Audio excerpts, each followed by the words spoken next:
Selon une étude menée par l'Institut de technologie du Massachusetts en 1970, la quantité d'énergie artificielle fabriquée par une grande ville industrielle était égale à l'énergie reçue du Soleil par cette ville. Pour l'ensemble de la Terre, la quantité d'énergie produite par l'homme serait seulement 1000 fois plus petite que celle reçue du Soleil, mais elle augmente de 3% par an.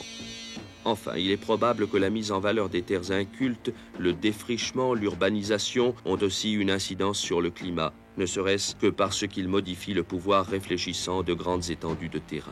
Il est donc possible qu'une augmentation de la température moyenne de l'atmosphère soit à craindre.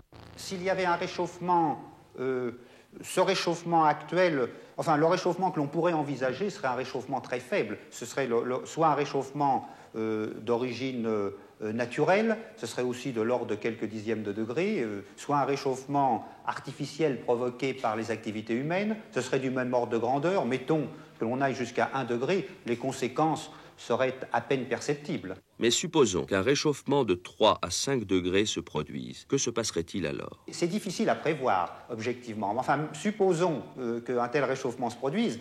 Il y aurait fusion d'une partie de la calotte glaciaire, peut-être même disparition totale des glaces au pôle Nord, car on changerait le bilan énergétique du fait de la disparition temporaire des glaces. Il y aurait une augmentation du niveau des océans, en particulier, de combien?